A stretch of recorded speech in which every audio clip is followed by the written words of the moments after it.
Глава 4. В дорогу, в которой друзья отправляются на поиски, но пока сами не знают, чего именно. Немного смущенный повышенным вниманием, Сергей рассказал, как все произошло. В тот день нам повезло дважды. Мы заказали новый бак антисептика, а под него нужна была приличных размеров яма. Копать вручную было нереально, и я договорился на ферме с трактористом. Утром он пригнал экскаватор, и на глубине 1,5 метра ковш наткнулся на что-то металлическое. Тракторист перепугался и сразу же выпрыгнул из кабины. Говорит, бывали случаи, натыкались на старые невзорвавшиеся бомбы. Мы тоже сначала подумали, что наткнулись на что-то со времен Второй мировой. Посоветовались и все же решили осторожно расчистить землю, чтобы понять, что это такое. В результате через час достали ржавый железный ящик размером с большой чемодан. Он был заперт на замок, и открыть его удалось только с помощью слесаря через несколько дней. Татьяна недоверчиво покачала головой. «И все это в один день?» «В тот же самый день», — подтвердил Сергей. «И поверь, нас это нисколько не удивило. Мы были просто уверены, что обязательно что-нибудь найдем. Да иначе и быть не могло. На Псковской земле за минувшие тысячелетия происходило столько событий, что каждый квадратный метр буквально усеян артефактами. Чего только люди не находили, а старинные монеты, средневековые наконечники стрел и копий и даже проржавевший насквозь пулемет «Максим» уже никого не удивляет. Дом построен еще до революции, и можно было ожидать любых сюрпризов. Пашка задумался. «Будь я на вашем месте, наверное, думал бы так же, но все-таки шансов найти что-то значительное в старом доме немного. Другое дело — храмы и монастыри. Их в Псковской области более 5000, и некоторые совершенно не исследованы. Есть наверняка и такие, остатки которых до сих пор даже не найдены». «Но у нас же нашлось», — тихо сказала Наталья. Все замолчали и с новым интересом углубились в разглядывание рукописи. В воздухе повисла напряженная тишина.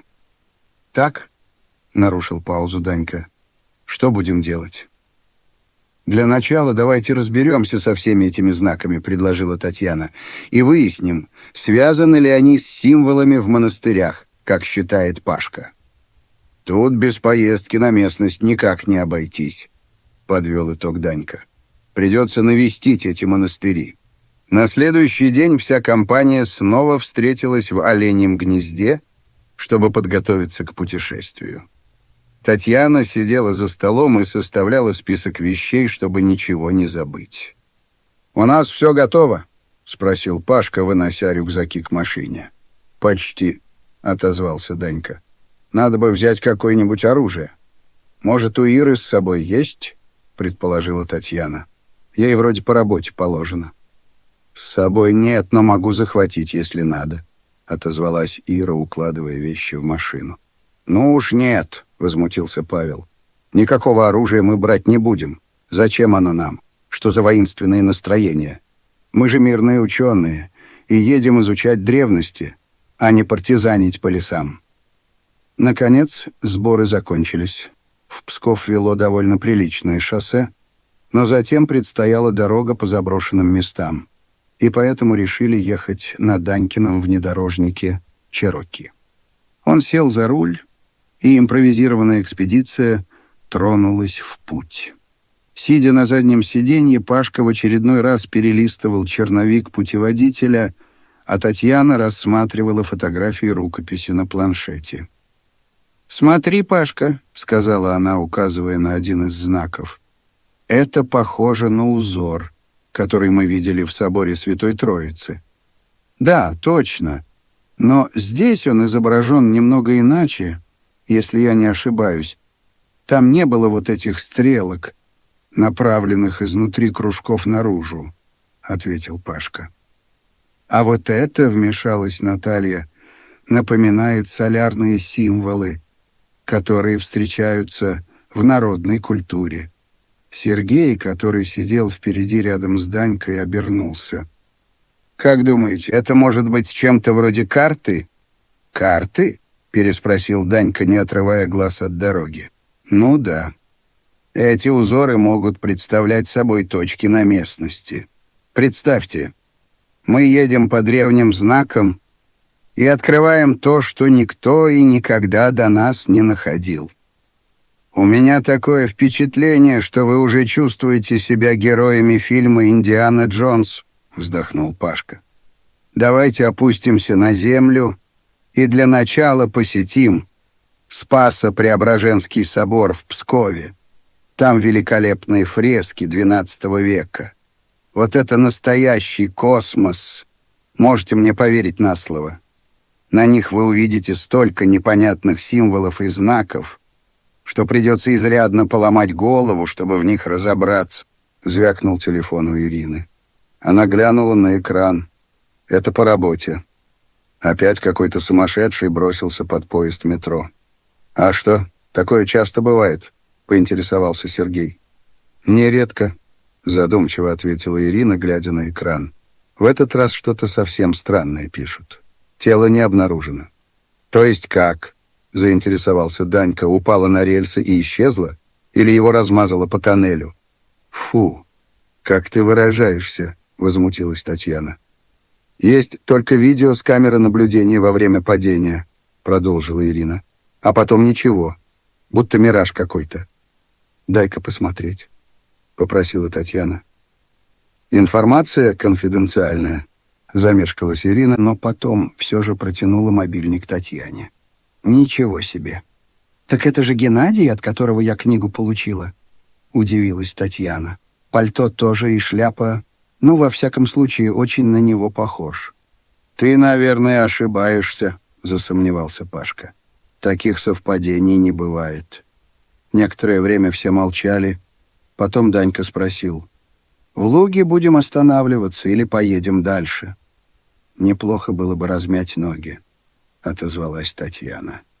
«Хорошо, тогда заодно и заправимся», — обрадовался Данька.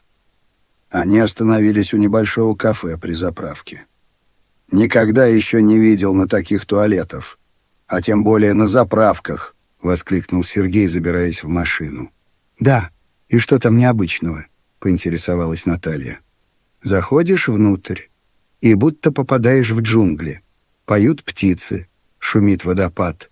На одной из стен от пола до потолка фото тропического леса с подсветкой. Даже кажется, что ветерок дует». Красочное описание заинтриговало, и все по очереди сходили на экскурсию. После бурного обсуждения увиденного и похвал в адрес Татнефти, устроившей такой аттракцион, они двинулись дальше. «Раз уж мы задержались в Луге, — предложил Пашка, — давайте заедем и глянем на Шаловское чудо». «Что за чудо?» — заинтересовалась Наталья.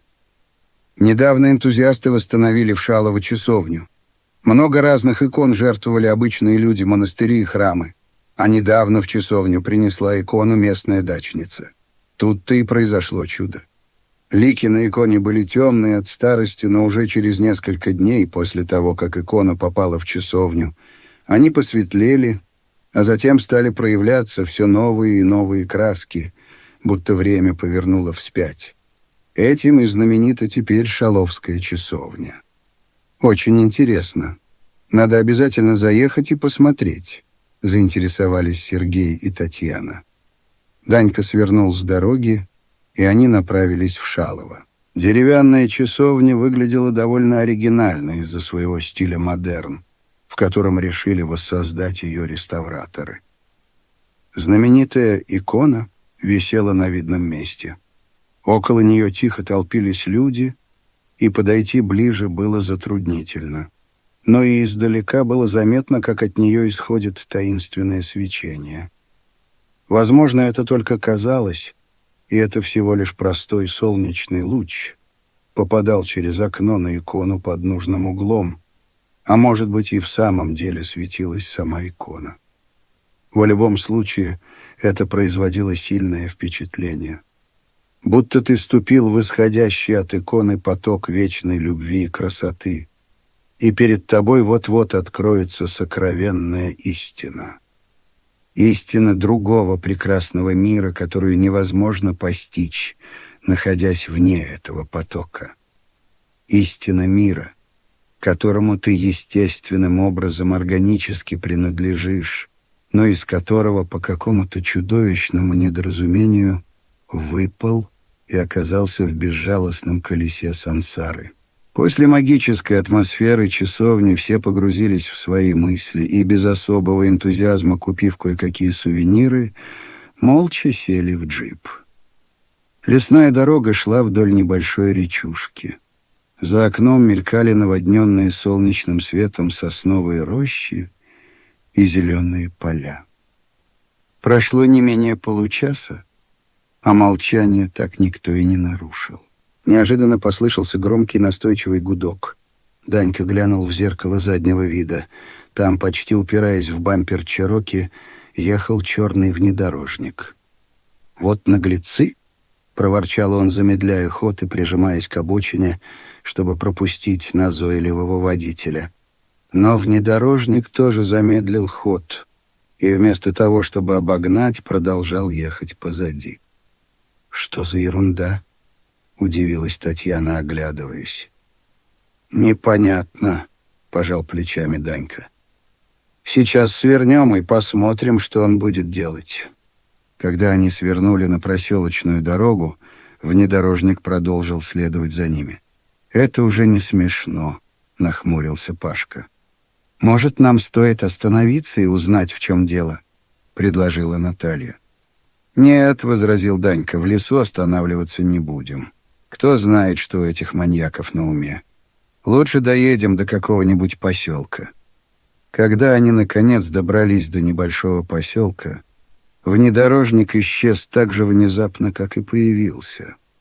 Все вздохнули с облегчением, но ощущение тревоги осталось. Они остановились у сельского магазинчика, внутри которого было устроено кафе. «Кто бы это мог быть?» — спросил Сергей, когда они расположились за столом и заказали кофе. «Не знаю», — ответил Пашка, — «но похоже, что это как-то связано с нашей поездкой». Татьяна кивнула. «Может быть, это совпадение. А, возможно, кто-то действительно нами заинтересовался. Или охотится за нашими рукописями», — добавил Данька. «Это уже настоящая паранойя», — возмутился Сергей. «Зачем кому-то преследовать нас из-за этих рукописей? Их ценность очень сомнительна. Мы сами даже не знаем, что ищем, и не факт, что вообще что-нибудь найдем». Приняли отмороженного лихача за преследователя и начали строить конспирологические теории. Кроме как коллективным помешательством. Это назвать трудно. «Было бы хорошо, если бы нам все это просто показалось», — поддержала его Наталья. Выйдя из кафе, Данька обнаружил, что одно колесо спущено, и расстроился. «Не зря я не люблю ездить по проселочным дорогам. Тут обязательно гвоздь поймаешь». Он достал запаску и принялся менять колесо. «По такой дороге на запаске далеко не уедем», — продолжал он сокрушаться, а шиномонтаж в лесу еще никто не додумался открыть. «Не стоит огорчаться, друг мой», — шутливо ободрил его Сергей. «Для чего, спрашивается, я купил домик в деревне? Отсюда до него километров 30, ну или 40. Уже темнеет. Переночуем у меня, а завтра поедем дальше». Долго уговаривать никого не пришлось. Первый день экспедиции оказался слишком длинным и более напряженным, чем все рассчитывали. Только Татьяна засомневалась. «Вы уже закончили стройку? Там есть где переночевать?» «Дачник, закончивший стройку, достоин Нобелевской премии», — глубокомысленно заметил Данька. «Нет, я пока на Нобелевку не тяну, а насчет спальных мест не беспокойтесь. Зачем бы я стал вас приглашать, если бы их не было?» — отозвался Сергей. Когда компания въехала в деревню Ореховна, на небе уже вовсю сияли звезды, и луна покачивалась среди яблоневых ветвей. Дом стоял у самой дороги. Загнав машину на участок, они стали выгружать вещи.